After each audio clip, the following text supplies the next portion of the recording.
Hello, everyone. My name is Monika Hengesbach. I'm an enrolled agent, NTPI fellow, a concierge certified tax advisor, and CEO of Decision Financial Services. And I welcome you to this episode of The Wealthy Wallet. As you can tell, I've been covering a lot of aspects when it's starting to gear us up into retirement. And so I had my previous bookkeeper on here spoke about the pain thresholds of retirement. I sort of talked about some new tax laws that came into effect in regarding retirement. But now I want to sort of shift gears. A lot of us out there have businesses that we're currently working in. And we don't know exactly what we plan to do with this business. I mean, if you're anything like me, my business is my retirement. And so I feel that once I retire and I sell my business, I'm going to be set. But there's always a lot of other things that we should be planning for, and that is leading us up to that part of retirement. So I'm really excited today to have on my podcast Russ Ray. He's with Ameriprise, and he's going to shed some light onto that exact topic. So welcome. I'm really glad to have you here. Thank you. So tell me a little bit about your background, and you have a very unique credential. It's a CEPA, and I would love to know more about that. Fair enough.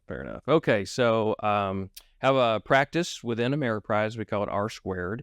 And basically what we do, we offer financial planning, we offer wealth management and all the stuff that goes with that, right? So background-wise, trying to think where I could start. So I was born... No. Great, here we go. we only got an hour. Okay, so I'm originally from Nashville, Tennessee. I was born in Vanderbilt Hospital. I went to Vanderbilt University, so I was a 22-year, Nashville resident. All right, so I was a poor kid. So I paid for Vanderbilt with an NROTC scholarship, which basically means the Navy basically pays your way to go to a fancy school. And when you're done, you go work for them for a period of time. And that's what I did. And I had all kinds of crazy experiences during those days. That was Persian Gulf stuff. That was Desert Shield, Desert Storm. And I was on a minesweeper initially. So I had nasty stuff to do. But you did learn a lot about life, a lot about danger, and a lot about defense. Use those things today, frankly. So I was thinking... from the minesweeper days, that's probably what I remember the most. Like it formed like sort of like my context for the world, but it actually was an incidental thing. We were on duty, 6 hours on, 6 hours off, and in between we had to do our job, sleep, eat, that sort of thing. So it was kind of like living on 2-hour naps twice a day. But we had this paperback locker, if you will. It was just a collection of ragtag paperback books. And, you didn't have time to read anyway. But I remember Michael Lewis's book called Liar's Poker. It was there. It was all about the Solomon Brothers junk bond days. Yeah. They were under the desk on 2 phones at once. It sounded so exciting. Anyway, that's what actually stimulated my interest in this. Huh. Just kind of happened. Now, my life today, nothing like that. I would hope not. So I always say it is very pedestrian on average compared to what was featured in that book. But that was where the original interest came in. I resigned my commission. Eventually, my wife was from Dallas. We moved here. We thought, when it's time, I lived in California. So we thought when it's time to have a family and children and whatnot, we did have some infrastructure here that led us here. And I started as an employee. Basically just working for others doing financial stuff. But then we've been practice building for better than 10 years at this point. Oh, okay, great. So, and I'm with Ameriprise, and my brand is called R Squared Advisors and Associates. Wonderful. So now the CEPA, I think you asked me about that. Yes. And hopefully you didn't want to know more about my background than that. Well, we'll see. We'll see how much time we have left, and maybe I might ask some more detailed questions. Okay, so Certified Exit Planning Advisor, it's a relatively new type of designation. I'm not saying brand new. It had some growing pains over the many years, but it's widely accepted today because it's a team approach. It's a collaborative approach to advising. Peter and I on our team, we do financial planning anyway. Sure. So financial planning is a lot about, hey, what are your goals? Where do you want to be? What could mess you up? How do we write contingencies for those types of things? So when we go to the CEPA and the exit planning, it is very much the same, only the stakes are bigger. Sure. If you think about if you're going to retire one day, I hear you talk about retirement all the time on your podcast. So if you're going to retire one day and you know you have to save, and so sometimes you're sacrificing. I've heard you say, those lattes. Maybe you don't spend $7 this morning and this afternoon at Starbucks, maybe just once, or maybe, I don't know, 7-Eleven coffee. I don't know. Right. No press here for 7-Eleven. Sorry. But you have to make sacrifices and hit your goals because they are your goals. Nobody else gave you that retirement goal. You chose it. Sure. Right. So if you want to get there, you've got to say, hey, I want to get here. And you've got to break down those big, I just want to get to the horizon by the time I die type of goals. And you've got to back up and break those big things into little pieces. Sure. Because we all know you can't actually walk to the horizon, but Right. you can pick a spot and you can get there if you break it down into pieces. Sure. And that's what we do in financial planning. So in the exit planning strategy game, if you will, you're doing the same thing, and the stakes are bigger because you don't necessarily, as a business owner, have the big 401k to live off of. Most people have a 401k in a house and some investments and some thises and some that's. But in a business owner's world, the business more than likely is the vast preponderance of everything. So like your own retirement, you mess up the business part, Right. you're just going to get whatever you get for retirement. You're not going to get anything you want at all. Right. So that's really what we're doing is we're still just extending financial planning, only we're extending it to now we've got this recognition that we've got this big thing that has to be nurtured. It maybe there's some hiring and firing inside of there that has to happen. Maybe you look up and you're successful, right? And you like your lifestyle and you say, gosh, it's big enough. It can hit my goals now. I can exit. Maybe I don't even want to yet, but I can. Sure. So this is about preparing for what you want, looking at your values, but preparing for what you want and then seeing what component the business is of that. Because it's a three-legged stool, if you will. Sure. Sure. Hopefully that gives you at least an idea. It does. Thank you. It does. So what exactly is an exit strategy, and why is it important for owners to have one?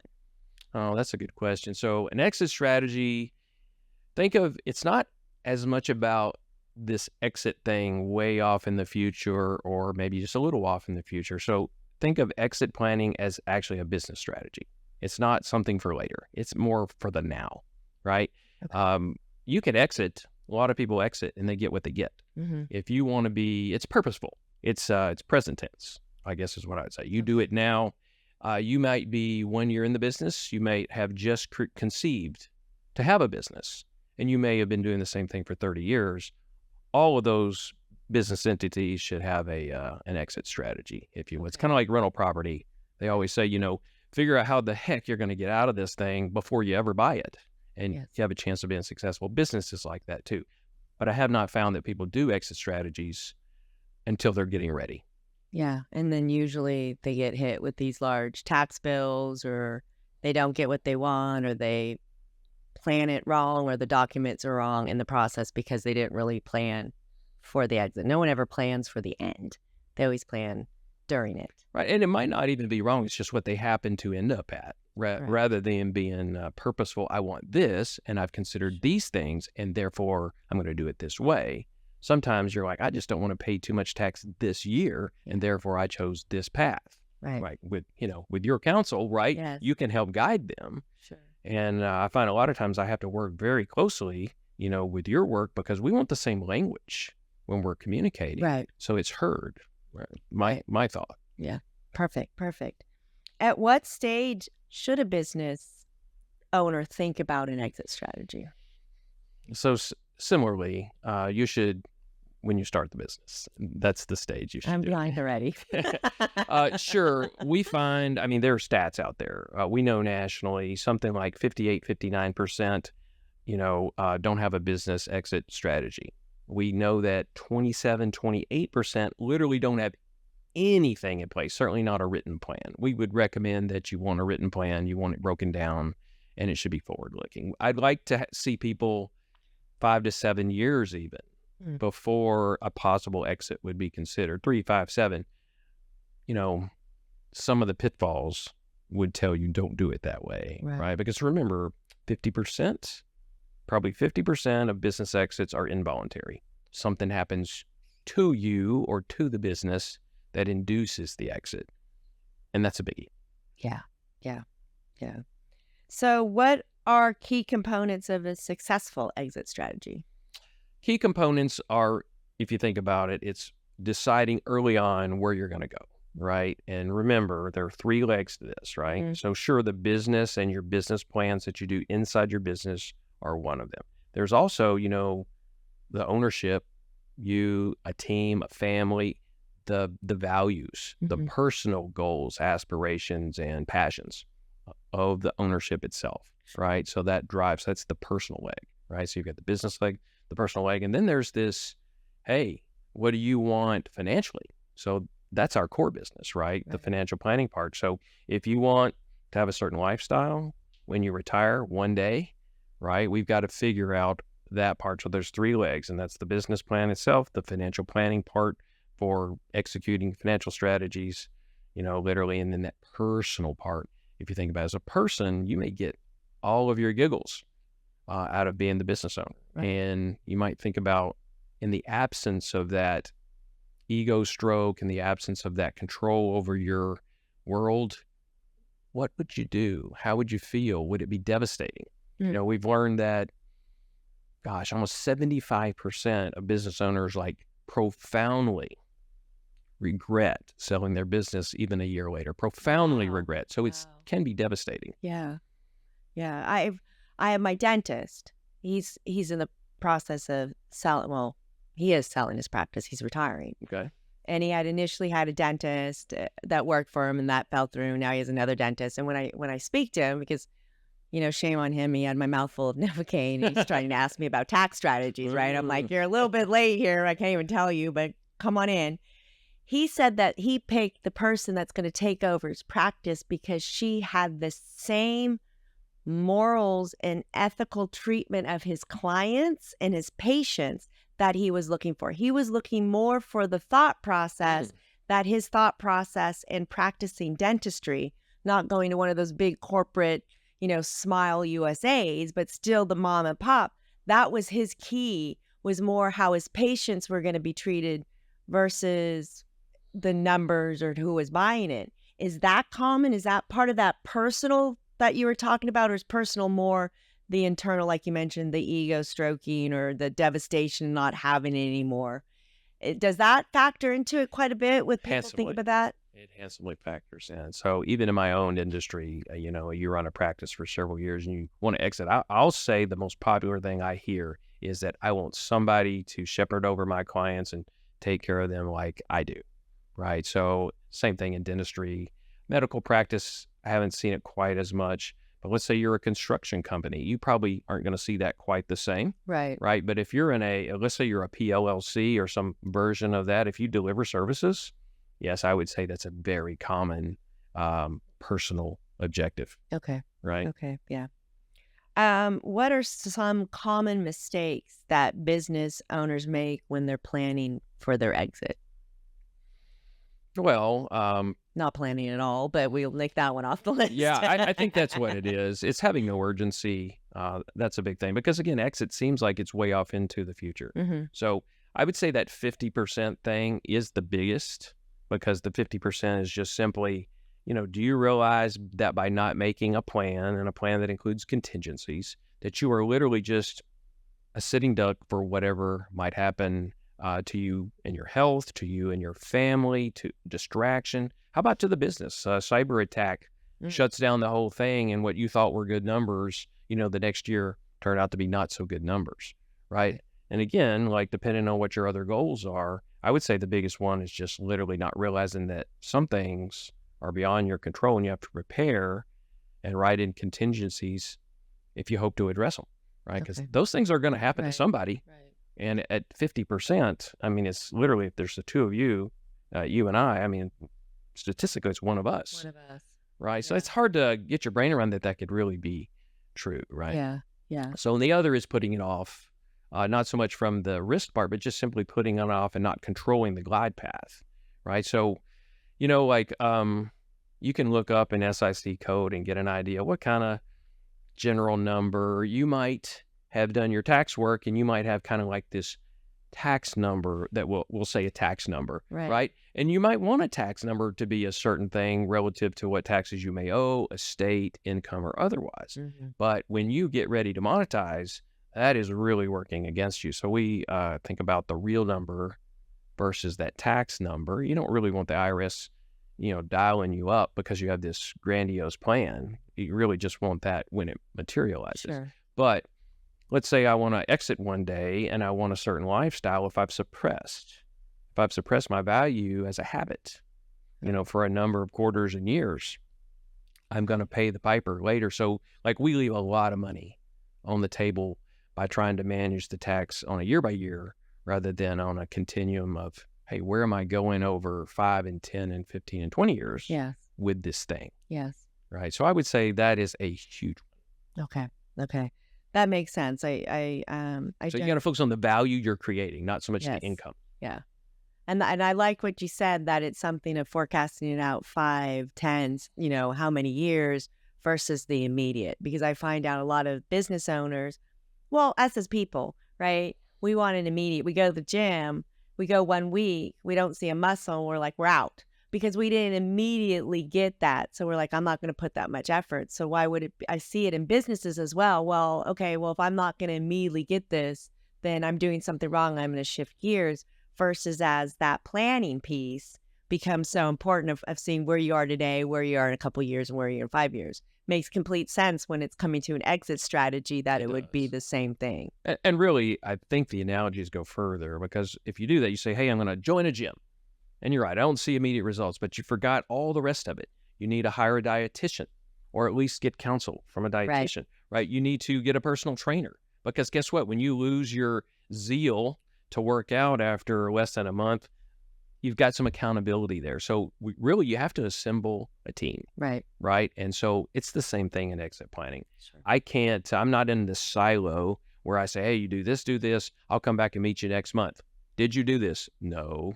Or, it's you really do have to assemble a team, and that's on the outside with my team. That's on the inside, because we're doing meetings with the owners first, of course. But it extends on into the executives, and then later, if we're doing it right, it extends into the rank and file worker.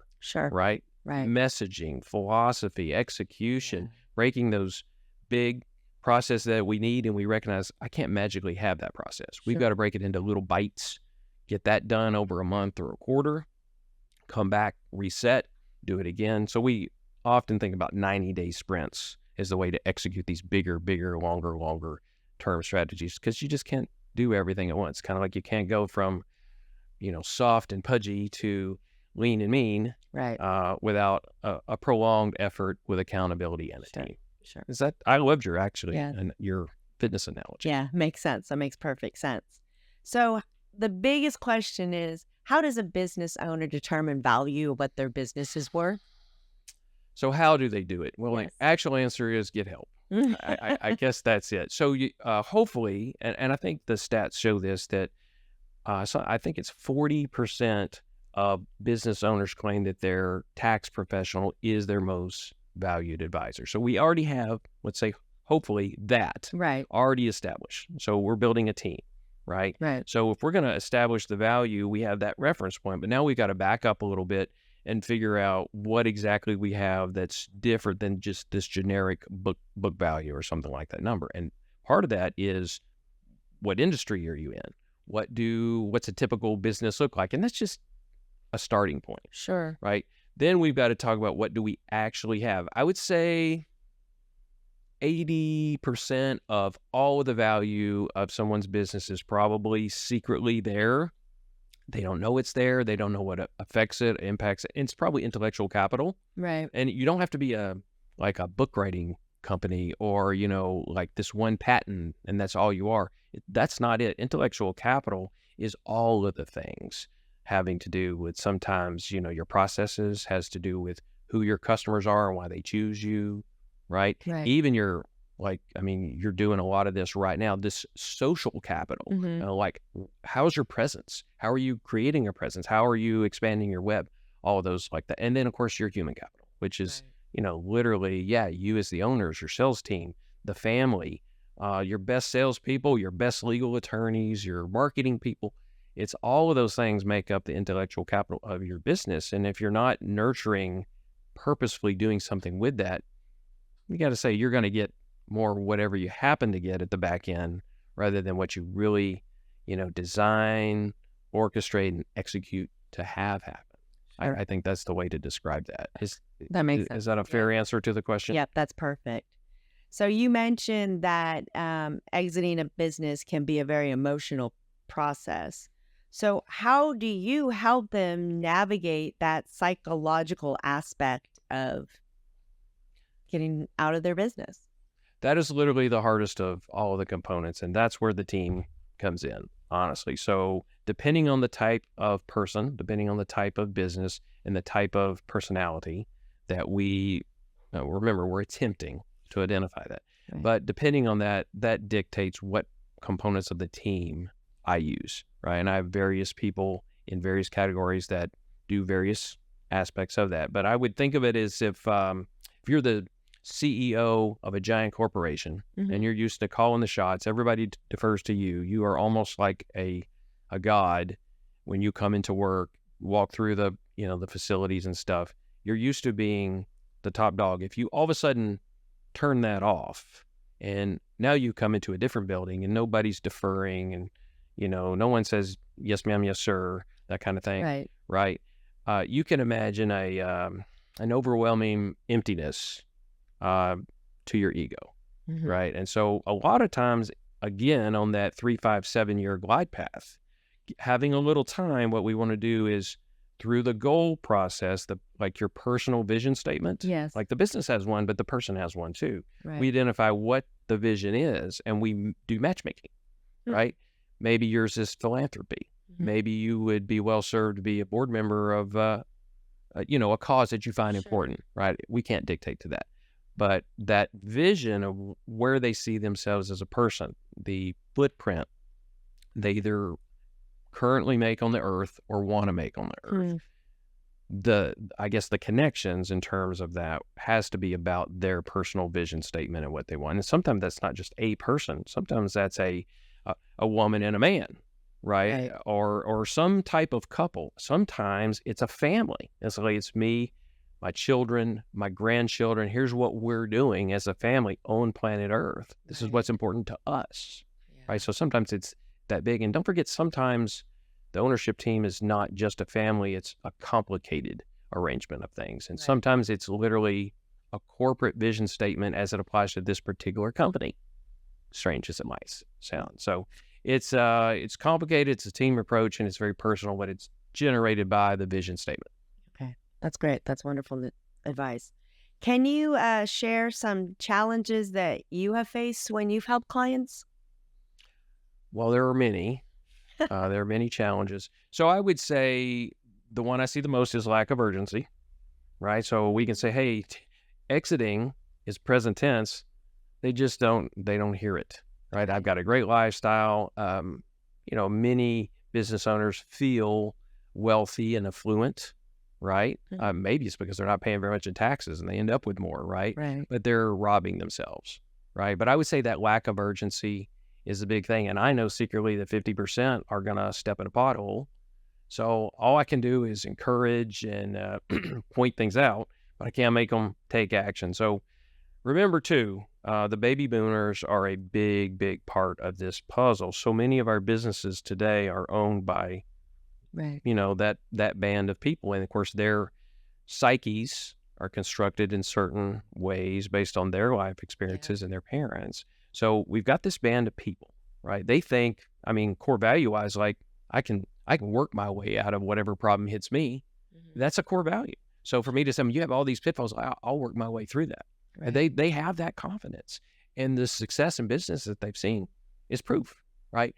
But, the world is a change, right? So like we can try to educate, but what we found, we've got to get their attention on that very front end, right? So that they say, I want to do something, identify a path, defend against the things that could get me, right? And take action. But that's the biggest pitfall is just lack of urgency.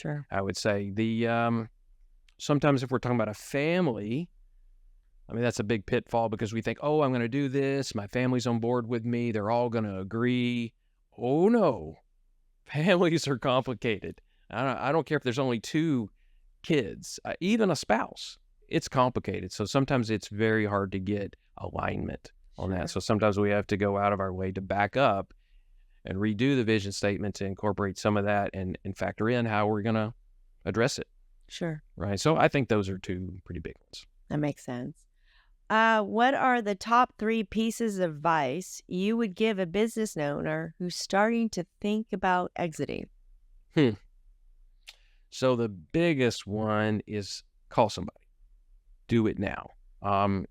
If they're already a tax client, for example, I would say talk to your tax advisor about who they collaborate with, right? Sure. And what if there was a business attorney in the office there with you? You know, it might make sense to consider various entities that you need to create now, but it's really take action now, begin a process, because again, the exit strategy process is in fact present tense. It is about the here and the now, because you don't know if you're one of that, 1 and 2 Sure. that has a pitfall. I mean, a divorce can destroy a business, a death that you didn't see coming. I mean, then now all of a sudden the people who aren't, involved in the business are the owners of the business. Yeah.